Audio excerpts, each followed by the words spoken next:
Welcome, everybody. Thanks for joining us. I'm Ali Heppenstall from Climate Action for Associations, CAFA for short. This is our discussion today on Nexus membership organizations. Are they the hidden power behind the race to zero? Joined today by an esteemed set of panelists. But before we get stuck into that, I just want to give you a quick overview of who Climate Action for Associations are. Established in 2020, Climate Action for Associations. So we support the membership sector to accelerate climate action. Our mission is to decarbonize the membership sector because they are important influencers and change makers in relation to net zero. So why does CAFA exist? Because of the power and influence that membership organizations have in accelerating climate actions. What do? We provide the information, guidance, and solutions that membership organizations need to take proactive action internally as membership organizations and to cascade the support that their members need across industries and professions that they represent. We're an independent not-for-profit. We're a proud accelerator for the UN-backed Race to Zero campaign. We've been working really closely with BSI and ISO lately around our Certified Net Zero Association program. And we're proud to represent a massive range of membership organizations and other stakeholder groups. Our event today is part of New York Climate Week and who are run by the Climate Group, who are a proud partner, a solidarity partner of Climate Action for Associations. So coming to our panelists today, I'm really happy to be joined by some really close colleagues from the Race to Zero campaign, ISO, and from the Information Technology Industry Council. So first, I'd like to introduce Tessa Vincent. She's the Policy and Engagement Lead with the UN High-Level Champions Race to Zero campaign. Tessa has a background in law and politics and has worked across numerous branches of government, tackling environmental and justice issues in the UK and New Zealand. Tessa's focus is on ensuring the delivery of non-state net zero commitments and is working tirelessly for the Race to Zero campaign. Welcome, Tessa. Go on to Shana now. Shana from the BSI is Net Zero Engagement Manager at the British Standards Institute. Shana's background is in climate advocacy, political campaigning, youth organising and behaviour change. And as the Net Zero Engagement Manager for our 2050 World, which is a joint initiative between the UN's Race to Zero programme and ISO, Shana's responsible for building relationships with corporates and subnationals to scale and awareness, and is involved in the implementation of the ISO Net Zero guidelines, which she'll talk about during this call. Welcome, Shana. And last but not least, we've got Chris Cleet, who is VP of Sustainability at the Information Technology Industry Council. Chris has got a huge range of expertise in green chemistry, sustainability policy, e-recycling and standards. Chris leads ITI's Sustainability Policy Group and is an active in ensuring sustainability policy is based on sound science and promoting policies to promote sustainability, including action on climate issues. Prior to joining ITI, Chris was the Senior Manager of the Environmental Affairs for the Environmental Issues Council of the Electronic Industries Alliance, EIA, where he handled environmental issues for the high-tech industry. So we've got a great range of speakers today on the call. Hi, Chris. So where are we going to start? I'm going to start by asking you one by one, if it's okay, to tell us a bit more about where you're from and the work that you do and the link between your work and climate action. Tessa, I'm going to come to you first. Thanks, Alison, for that great introduction. So I work as the Policy and Engagement Lead at the Race to Zero. And as Alison mentioned, and you can probably tell by my accent, I'm from New Zealand, but calling in today from the UK as part of the New York Climate Action Week. In terms of our work on policy and advocacy, we have a framework in the Race to Zero known as the 5 Ps. So we encourage our 12,000 members to set net zero targets and pledge to issue transition plans, to take action against those, proceed, to publish and disclose, publishing, and then finally persuade, which encompasses advocacy and policy. And happy to dive into that further, but very excited to be on this call. And thank you, Alison, for the invite. Thanks, Tessa. Shana, I'm going to come to you next. Great. Thank you, Ali, for having me. Very, very grateful to be here. I am normally based in London, British Standards Institution, despite my accent.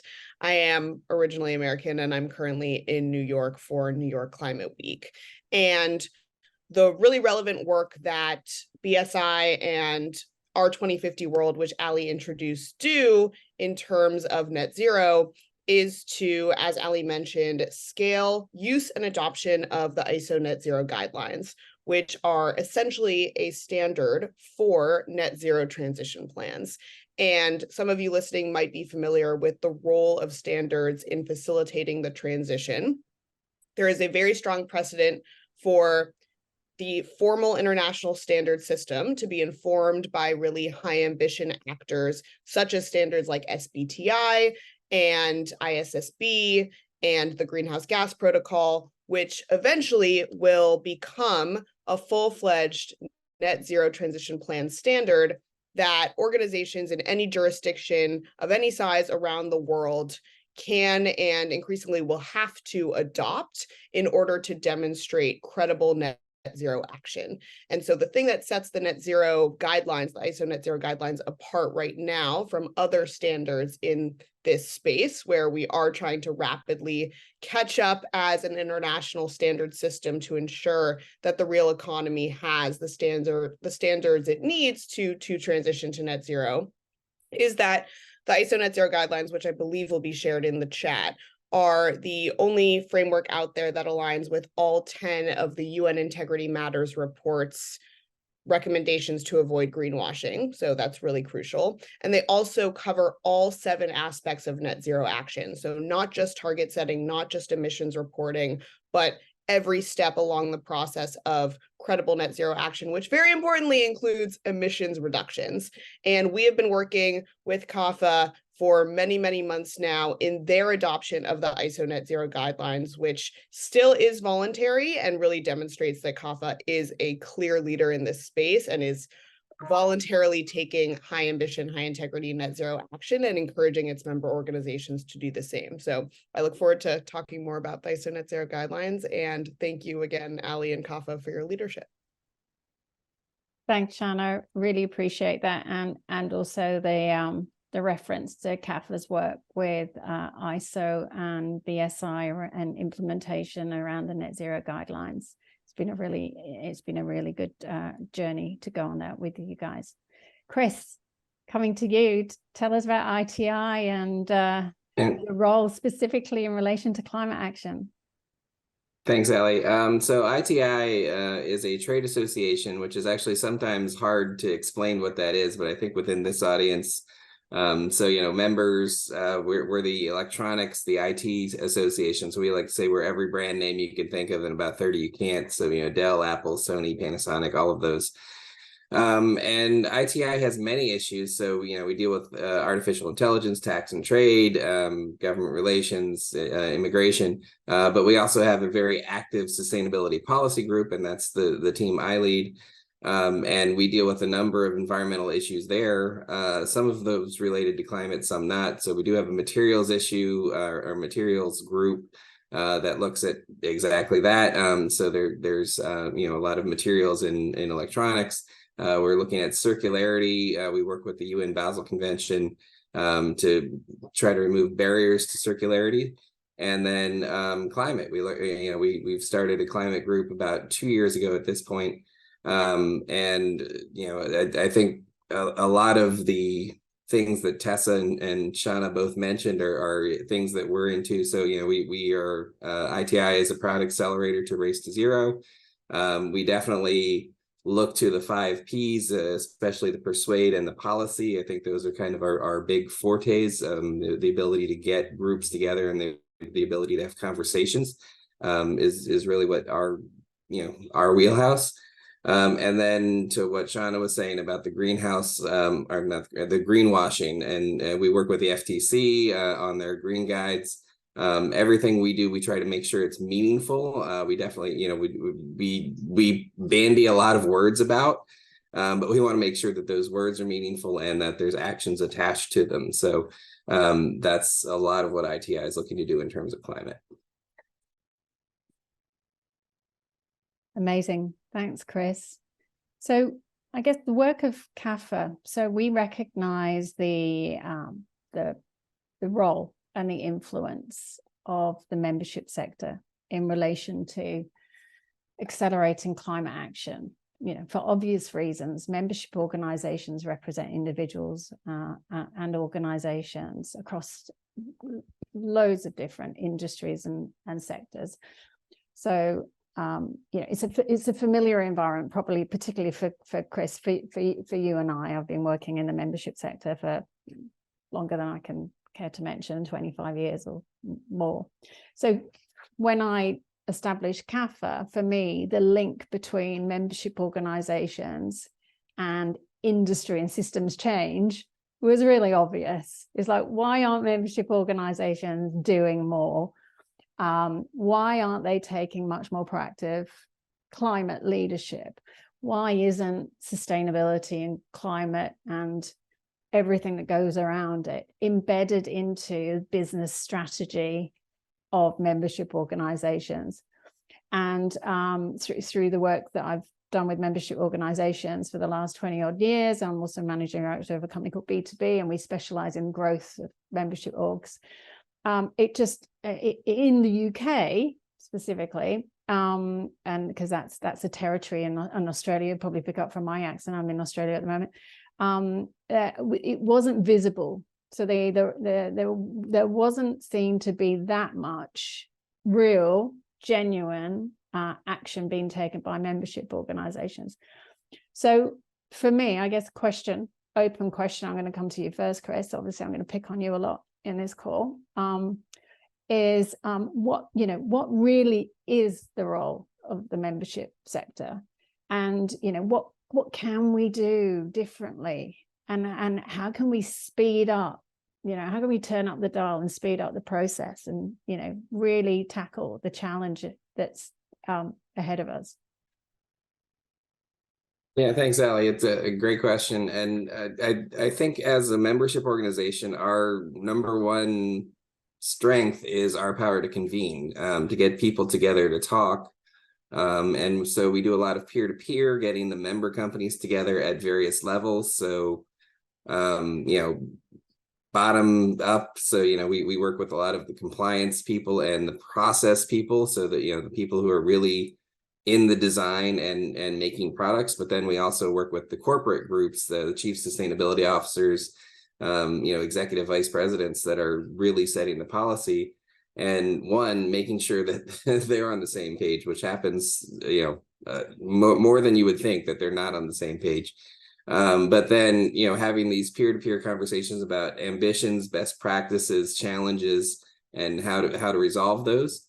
But then our other power of convening is with other groups. So with Race to Zero is a good example of that, or working with US government or other governments around the world. So we're based in DC, but we have offices in Europe and Asia. So getting those groups together with the right government leaders, and having conversations on policy, and then also with NGOs. So some of our best conversations are with people who are traditionally adversarial to us. So it's not mean in any way, but it's they're definitely their job is to make sure we're doing our job. And so we actually want to hear from those people. And if we're not doing something we should be doing, or if we're doing something right and they're actually happy about it, those are all great conversations to have. So that's really our big thing, is getting together, having conversations. Now those conversations need to move into actions, and so that's kind of the next step, and we'll definitely talk about that a little bit later on. But yeah, I think our biggest strength and our power is in our membership and our ability to get people together to talk about things that need to be talked about. Yeah, no, precisely. Shana, what about integrity and net zero best practice? I mean, Chris just touched on, the ability to convene, but there's an enormous amount of pressure for membership organizations to raise the standard, raise the bar, implement new ways of working, and obviously cascade, to lead by example and also provide best practice. So what would you suggest to membership organizations in relation to ensuring that they've got the highest standards of integrity? And can you give us some specifics around ISO's guidelines in that respect? Yeah, absolutely. Really good question. Thank you for laying the foundation, Chris. And as I mentioned in my introduction, the theory of change and the ambition loop that my work and my team's work is really all predicated on is this cycle between voluntary initiatives to the formal standards system, which then again has a precedent of informing regulation. And just for everyone's awareness, very quickly, the ISO system, the International Standards Organization, I like to describe as the UN of standards bodies. Every country that participates, of which there are over 160, has a national standards body that comes together, convening in the ISO system, and disseminates standards which influence and inform industry behavior on everything, including net zero. So this global quality infrastructure already exists, but at this moment in time, there is no net zero standard. And that is, again, something that we are working very quickly to change. Until then, though, the best opportunity that we have to pursue high ambition, high integrity, net zero action is going to come from voluntary initiatives, such as the membership organizations that are represented on this call today. And so, again, until that ambition loop is actually cycling correctly, which we urgently need to happen, membership organizations are doing the most to promote credible net zero action. And some of the specific things that can be done within those membership organizations to ensure that the members are actually taking that net zero action are to use high integrity, high ambition standards, such as the ISO net zero guidelines, and to adopt those, which is a very prudent strategic thing for companies and organizations to do, given that they are the foundation for the net zero transition plan standard that will emerge out of the ISO system within the next 2 years, very likely. And ISO standards, for everyone's awareness, have WTO certification. They do underpin mandatory regulation in a lot of countries. So again, despite the ISO net zero guidelines not yet being a full-fledged standard, it is very forward-thinking to adopt them anyway, given that that is the direction the economy and ultimately regulation is going. So that is the tangible recommendation that I would make: adopt the ISO net zero guidelines. But I do want to make it, really clear and reiterate that at this moment, membership organizations, by encouraging their members to take this net zero action, and then also I would pass things back to Chris to be able to speak more on this, also doing that external advocacy to ensure that these high ambition initiatives that we're all talking about and relying on right now underpin emerging regulation, because the reality is the overwhelming majority of organizations are not members of these organizations, these networks, these membership organizations, and they will not take net zero action until they have to. And that is not a fault of their own necessarily. They may not have the resources or the wherewithal, but regulation is obviously a crucial aspect of this process. And membership organizations have a role to play internally, facilitating members to take high integrity, high ambition net zero action, and also externally advocating for this ambition loop to continue, such that we ultimately have the policy and the regulation that we need to ensure that the transition happens and that we actually get to net zero by 2050. Great, Shana. And having just worked with you for the last few months to align CAFA's Certified Net Zero program and all of our resources and guidelines to our own support to the membership sector, alongside the ISO guidelines, I can be testament to how thorough they are, including some really tough ones around biodiversity and some really, really tricky areas. But with the will and the ambition there, CAFA, we're really committed to making sure that everything that we do is underpinned by the ISO net zero guidelines. So yeah, fantastic. Tessa, I'm going to come to you. You're quite sitting there really quietly. I'm coming to you around, why do you think membership organizations are important to net zero and the just transition, and specifically calling out when we worked with you recently on the FISP handbook as well in particular. I'd really love you to talk a bit more about that and all the information and guidance that the Race to Zero campaign provides. Yeah, absolutely. I think it's really important to recognize the breadth of membership organizations that exist. And there are industry associations that are not taking a leading role on climate activity at the moment and are in fact undermining it. So I think we need to start there. And Influence Map is an organization we work with who's done some great tracking of the 250 largest trade associations, and they sort of rank them on their advocacy alignment with the Paris Agreement, and the results aren't great. So I would encourage people to have a look at that, and I think it really sheds light on some sort of international commerce associations that really should be doing more. But to focus on the positives, we have organizations like CAFA who are helping to bridge this gap. And I think membership organizations, what I've noticed working in the Race to Zero is you get this kind of umbrella view of what's happening on climate action. And it really seems that membership organizations are at the peak of that and can play such an influential role for the many members that sit underneath. And I think there's a real opportunity for membership organizations to engage with governments positively and to encourage their members too. So I was really pleased. Let's bring this to an example. California last week announced a new bill to mandate disclosure by 2026 from their largest companies, greenhouse gas emission disclosure. And we saw that Apple came out. I think they might be connected with ITI, Chris, correct me if I'm wrong, but in support of that announcement. So we need more companies.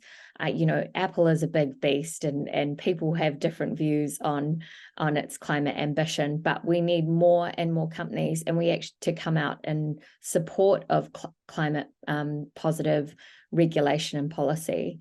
And it was really great to see Apple do this. And I think there's many more examples of companies doing this too, but membership organizations can encourage that. They can create sign-on letters for lots of businesses, financial institutions to sign up to particular policy, and can really influence government because government does listen to business and to the members within membership organizations. Thanks, Tessa. Influence Map do amazing work, and the tracking of the 250 prominent trade associations, majority in the US, is incredible. And you're right, there is a large group and a large number of trade bodies in particular who are oppositional, I guess, in their nature and their activities. Our support from a CAFA perspective, so we're supporting membership organizations in how they can do more and faster. But often, I guess this is probably a good flip conversation point. is we get tasked with the question of, should they get their own house in order first? Because how can they actually command or dictate to their members to take proactive action if they're not necessarily have started their own journey yet, and they don't feel like they're in a position to be able to do so? And then there are others who take the stance that they want to lead and support the industry or the profession that they represent first, and then they'll sort themselves out afterwards. And then we get some that actually see it as a collective whole. The two things are integrated. They can't possibly ask if they're not doing it themselves. And obviously, we work with membership organizations to help them look at it in its entirety from a business integration model. And we've heard, and I think it was even Nigel Topping the other day was saying, there is no strategy, there is no business strategy, there is no strategy unless there's a climate strategy embedded into it. But there is pushback. We do get pushback. I'm not going to name and shame any membership organizations, but we do get often, when we particularly talk about climate policy, and Chris, I'm going to come to you on this. We get pushback around the fact that we can't dictate to our members, and dictate's probably quite a strong word, but it's probably accurate.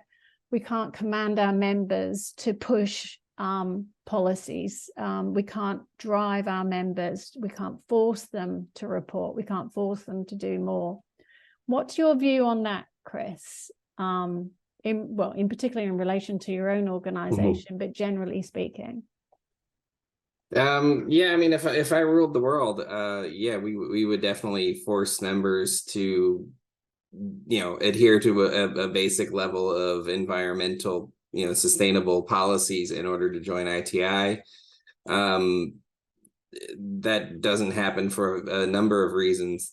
But what we can do is, as I mentioned, we have those conversations. We publicly promote what our members are doing. And I think, to the point Tessa made earlier, the one thing that makes my job really easy is my members are actually the ones out there doing the positive things. They're the ones leading. So, we have Apple, IBM, Dell, Panasonic that are really leaders in a lot of these climate issues. And so all I have to do is, in several cases, just stand back and let them talk. And so having or showing, several of my members as leaders basically gets others involved. They're like, oh, hey, I want that. I want that positive press. I want that publicity. And I'm like, well, I'm not gonna say it's easy to do, but it's definitely doable by following that lead and using the power of standards. As Shauna mentioned, one of the big challenges we have is there are a lot of frameworks out there. So which is the right one? And the power of voluntary consensus standards to help hone down what the best practices are and what the best issues to tackle are can't be undersold. The U.S. government almost rolls their eyes now because literally every time I talk to them, I'm like, voluntary consensus standard, ISO, ANSI, and and they're like, yeah, we get it, thank you. But but I will not stop talking about that because that is a critical part of what we do as well to get companies involved is pointing out what the right things are to do. So that's our other big thing is promoting the leaderships, but also just finding out what the right actions are to be taken. So Chris, what are the key challenges then that you're seeing within your industry? So what are the barriers or the resistances that you might come across, and how's the ITI supporting the members to do more? Yeah, I mean, one of them I already mentioned is just, there are so many frameworks and so many different things in terms of scientific rigor out there. So identifying them is becoming harder, which is why we kind of lean to ISO and ANSI and even BSI to help us with that. But the biggest challenge really just comes down to diversity of our members. We have different company sizes, different priorities. And I think almost every economy, I know the Europe and definitely have the laws called antitrust where, we can't collude on things. So things that even, are a net benefit, we can't just say, well, we're not going to do business unless, because that's automatically illegal in antitrust. So we promote, we can definitely note what the best practices are, but we can't force our members to do business in a certain way because that's the way the laws are set up.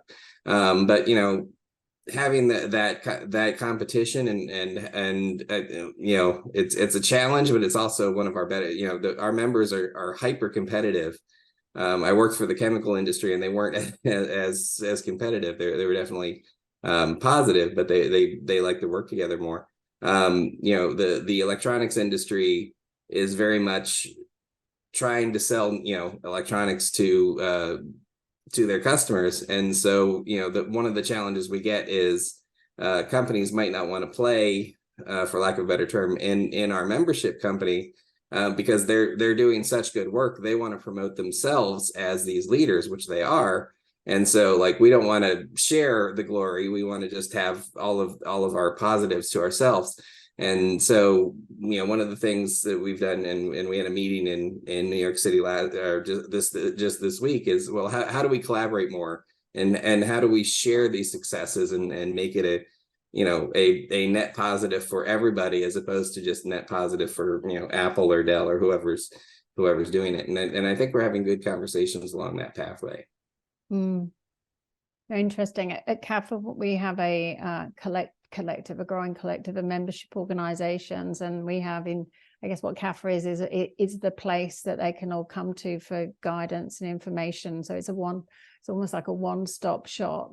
I guess our challenge is exactly the same way that you've described, increasingly, is industry specific and sector specific information. And we've been told that our membership organizations love coming to us because we provide them with a safe space to talk. Everybody's in a very similar place, despite they're facing similar challenges despite where they are on their journey.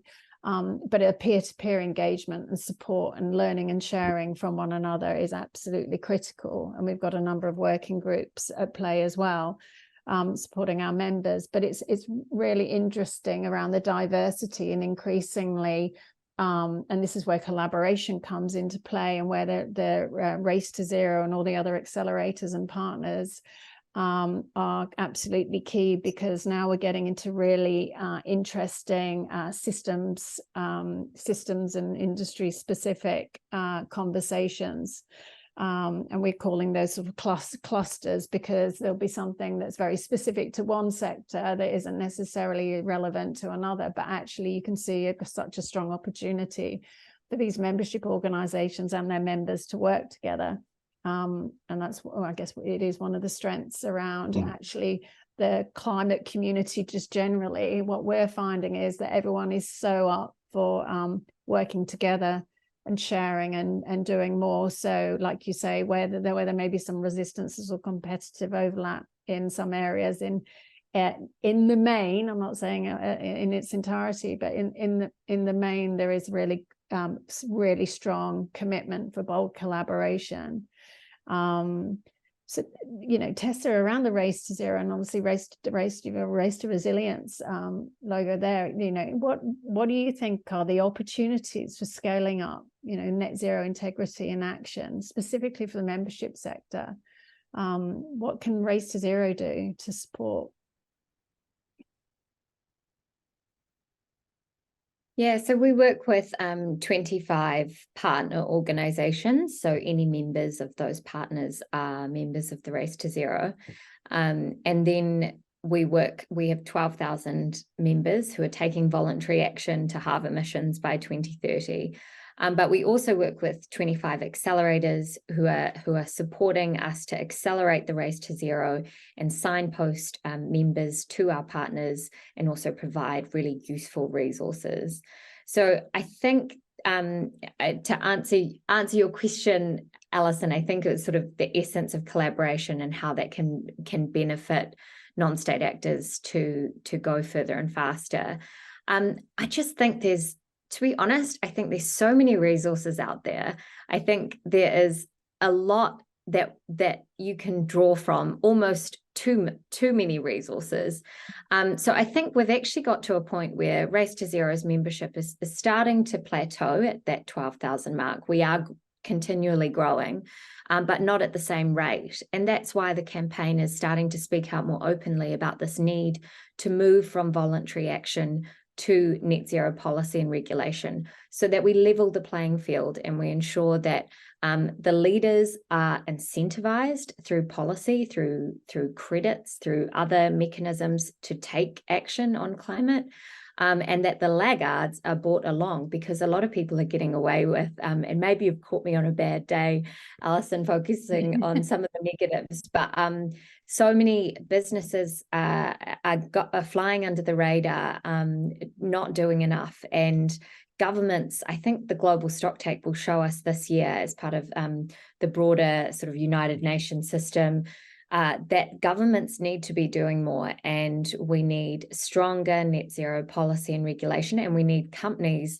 calling out, advocating for that, and we need membership associations calling out and advocating for those policies in their particular strand of work, because you know your area best as a membership organization, and you know what kind of policy barriers and policy incentives could exist to unlock further action on climate and sustainability. Absolutely. Shana, your hands up.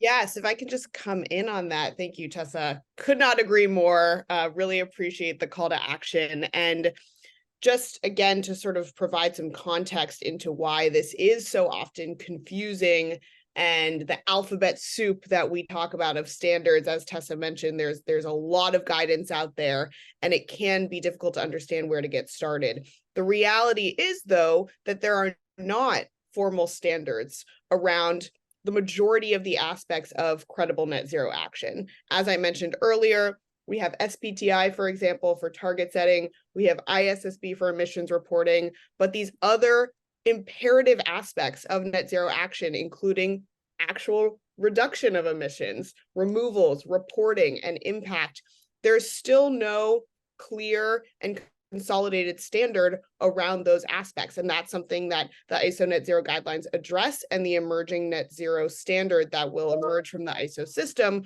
will correct for.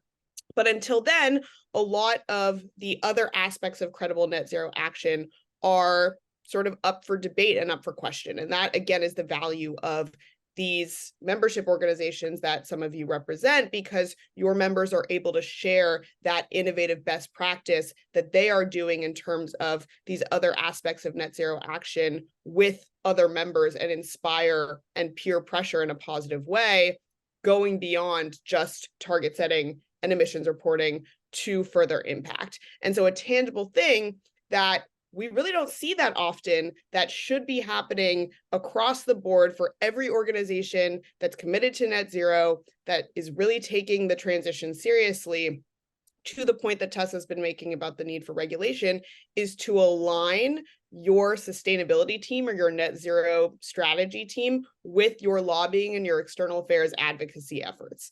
That is a collaboration that is actually still very rare, and really is a good example of net zero best practice.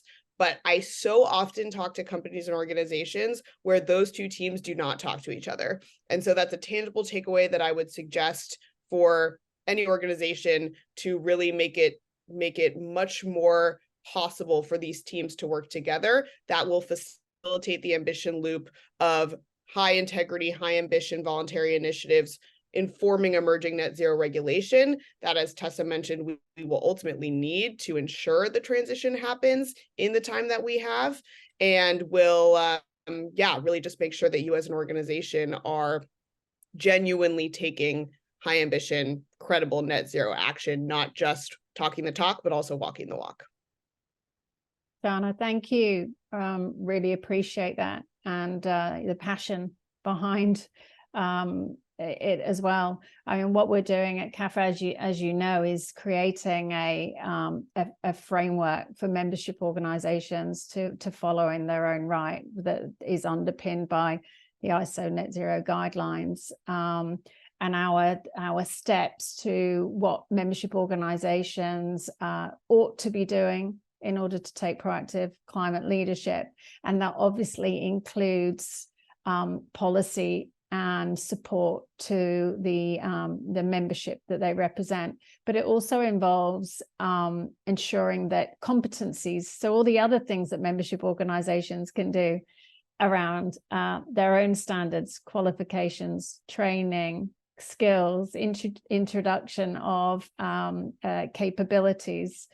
You obviously get some membership organizations who are actually like professional bodies that are have qualifications and continuing professional development, and some of them are mandatory and some of them aren't. And obviously our call out is where they, particularly where they are mandatory, and obviously CAFA is involved in the professional services working group, which is currently happening and being facilitated by the high-level champions team, is the role of those membership organizations where there is a mandatory element to in relation to it, professional bodies, is that they must be embedding climate sustainability, climate literacy at the very least into their qualifications and training. And then even further to that, how are they embedding other elements into the specific profession or industry that they're representing? And we definitely call on that, and we definitely provide the support in that area as well. So we've talked about policy. What about governance? I mean, I've just described there around how can we embed, or how can membership organizations embed climate sustainability much more at a sort of centralized perspective. Chris, I'm going to come to you. What's governance like at ITI, and how is climate embedded into that? Well, like so, we're a member-based organization, and our governance is member-based. So everything we run through committees. So that's just the way ITI runs. But I think most trades that I've worked with do that as well. So it really comes down to the members, ask us to do something, we do it. There's definitely there's a push-pull here, and we definitely want to push our members to be more active, especially in climate. ITI makes on our website, we have a very strong climate statement, and we push the the Biden administration and the COPs to make active and vibrant climate policies. But in terms of the governance part, it really does come down to the members. So we can promote the members, and we can highlight members that are doing the leadership parts, but we can't really force members to do anything. And like I said, if I ruled the world, things will be different. But it really does come down to what the members want to do. Now, luckily in my case, I think I have it really easy, because the members came to me and said, hey, we want to be climate leaders. And then we had we found out about the Race to Zero program. There was, I think it was literally about a 30-minute conversation among 80 something members to get them to agree to something that never happens. But in terms of Race to Zero and joining as an accelerator, that was just like super easy of, yes, that's the type of leadership and the type of support that we want to get. And so when it makes sense, and when it's a good policy, then I think the government's worked. And then there's definitely a role for staff to play in these, where technically the staff aren't governance. I am just a convener, and I but I'm also the subject matter expert. So helping our members identify what the right policies are, going back to the voluntary consensus standard thing we talked about, and in some cases cajoling members that aren't doing as much as others into action is part of what we do. So to me, the governance isn't that big of an issue, and I know in other associations that are run differently, it is, because that they have such a high bar to get anything done. Some of the other associations I work with, really do have to, move mountains to get anything accomplished in terms of their group. But luckily ours isn't that way. It's much more consensus driven, but I think getting consensus in some of these issues is almost a no-brainer in terms of, well, it's the climate, and so it almost sells itself. So that in that case, it's relatively easy. Could I come in on this, Allie? You're on mute. Go for it. Yes. Thank you, Chris. So just a slightly different take on the question about governance that I wanted to share based on the ISO net zero guidelines once again is there is, again, no standard around what is the best practice to embed net zero into your governance. The reality is, though, that in order to really feasibly, credibly pursue net zero as an organization of any size, very likely governance structures internally will need to change in order to facilitate that cultural shift that is so often required.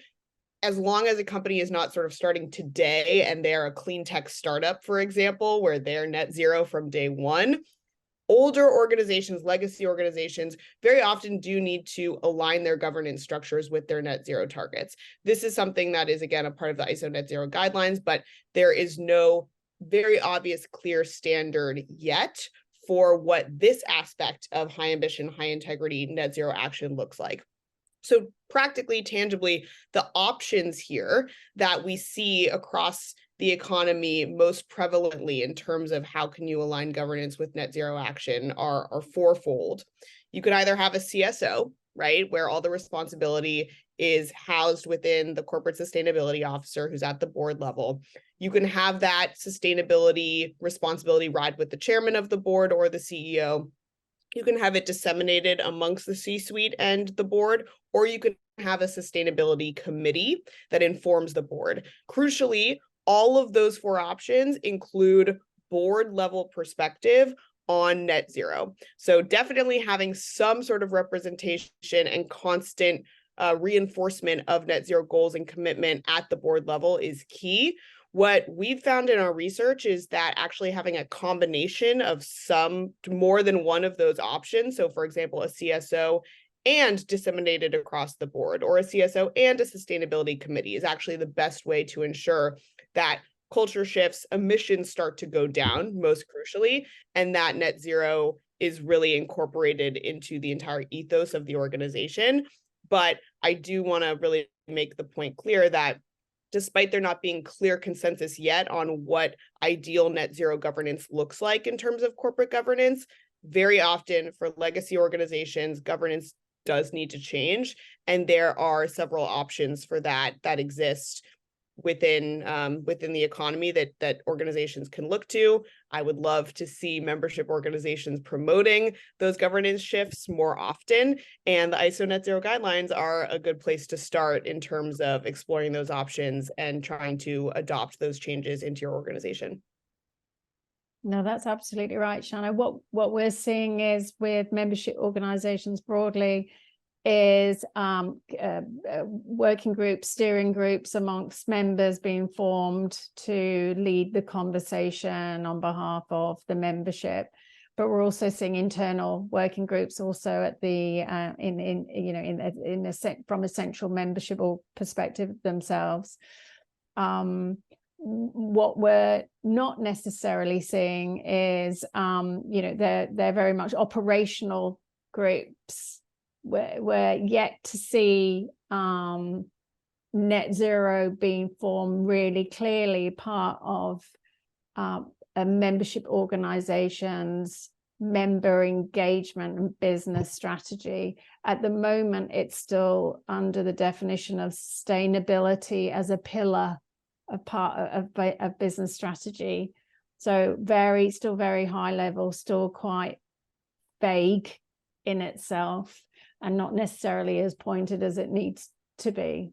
But the good news is that we are seeing the more of the operational groups on both the membership side and internal working groups as well, and a real ambition to make it happen, I guess, which is the most important bit. Tessa. Yeah, I just think this is such a good question around governance and what membership organizations might think of that.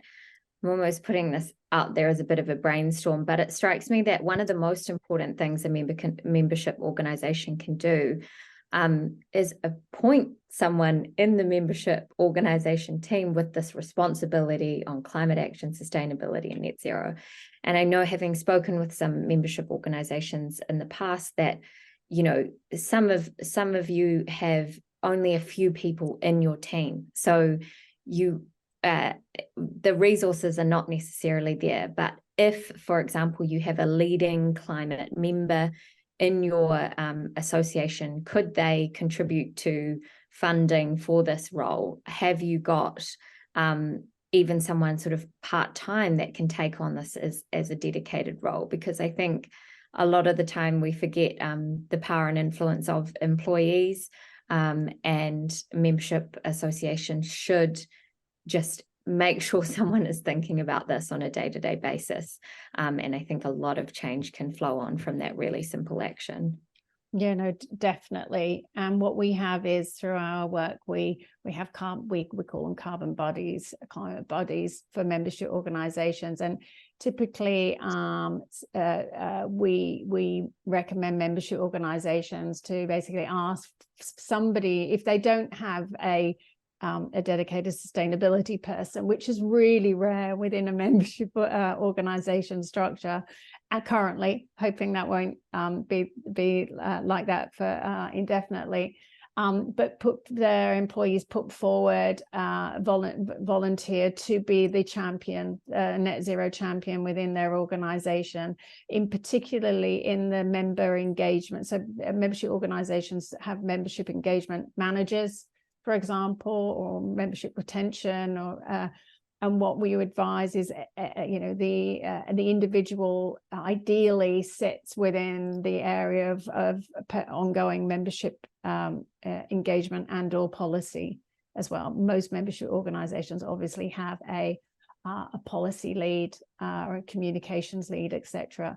But we're finding those individuals are everywhere. And again, it depends. Some trade bodies have less than 3 staff, 2 or 3 staff. Some, you know, some obviously have hundreds.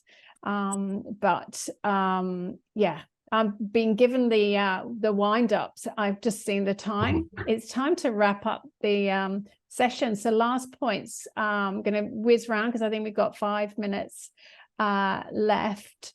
But yeah, so could membership organizations be the sort of genuine net zero nexus? You know, are they the dark horse in relation to you know, climate action, or are they a multiplier of action? And what do you suggest membership organizations could do? One last thing, I'm going to whip around. Chris, you go first. Yeah, I mean, in terms of what they can do, and for organizations that haven't done anything, just have a conversation. We started our climate committee discussing the Biden administration executive orders, and I know there's equivalents across the globe. But then starting on just that one topic, then we branched out to emissions, net zero, circularity. So, you know, just getting conversations started was very critical in getting our organization into the climate space. And so just pick a topic. It doesn't even matter what it is. Just pick a topic, start having a conversation on it, and then you'll see it will roll and snowball from there. So I think that was a very important thing for us to do. And then, you know, in terms of what we can be, I think it's both. We are a little bit dark horse. I mean, outside of DC in the US, nobody knows what a trade association is. At parties, I just try to convince people that they don't care what I do for a job, because it's just hard to explain.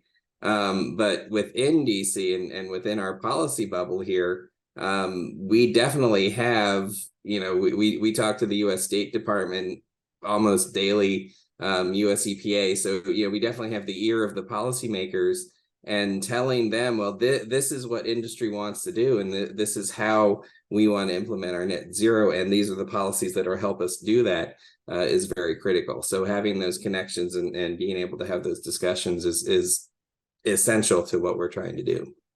Amazing. Thanks, Chris. Tessa? Yeah, it's so great to hear from you, Chris, and sort of your connection to the Race to Zero as a result of those conversations. So I would fully endorse everything you've just said. I think, yeah, actually, I would get a time in the diary to have a dedicated session on this race to net zero and what changes you want to see in your membership association and in the next year. I know that people are sort of potentially entering planning mode shortly for 2024. So what can your organization do? And something in particular, are there any advocacy activities that you can do to government that will help your industry or your association go further and faster on climate change? So I would consider those two things conjointly. Fantastic. Thanks, Tessa. And obviously, visiting CAFA, climateactionforassociations.org, and our support to membership organizations holistically is something that they can do to access the information, guidance and support that we provide, including our certified net zero program. Shana, I'm going to come to you last. So what can the membership sector do? And are they a dark horse or a multiplier of action, and what's your recommendation? Yes, well, you sort of already said what I was going to say, Ali, which was going to be to look to CAFA as an example. I really have rarely seen a membership organization that I think is so clearly and holistically committed to the transition. And you can go to CAFA's website and see, increasingly, I know these resources are coming out as we speak and rolling out over the next several weeks and months, but not only has CAFA adopted the ISO net zero guidelines within their own organization, but will be encouraging members to do the same. And given the unique role that the ISO net zero guidelines have in the standards landscape in providing resources and tools for every step of a net zero journey, not just the emissions reporting and the target setting, I really think that following CAFA's lead is the best way to go here. And I certainly, to my prior point, believe strongly that until we have that formal standard system underpinning the real economy with a net zero standard, and until we have regulation that hopefully will be informed by the really high ambition voluntary initiatives that we've been talking about today and the formal standard system, that network organizations and membership organizations are the best option that we have to encourage and drive net zero action and inspire the rest of the economy and society to come along with us. So certainly not a dark horse, a multiplier of action. And I think you really demonstrated that today, Ali. So thank you. No, thank you. And thank you all. Obviously, I'm advocating the role of the membership sector internationally in the race to zero. And we're really committed to the Race to Zero campaign, Tessa, and to working alongside and underpinning the ISO net zero guidelines. So I'd love to thank you for your time today. Chris, it was great to meet you and hear about your own organization and your experience, and I bid you a farewell, and hopefully we'll be able to talk again soon. And enjoy the rest of Climate Week NYC, Shana, and yes, say hi to the team for me. It was great to have you. Thanks for your time. Thank you all. Thanks. Take care. Bye-bye. Thanks. Bye.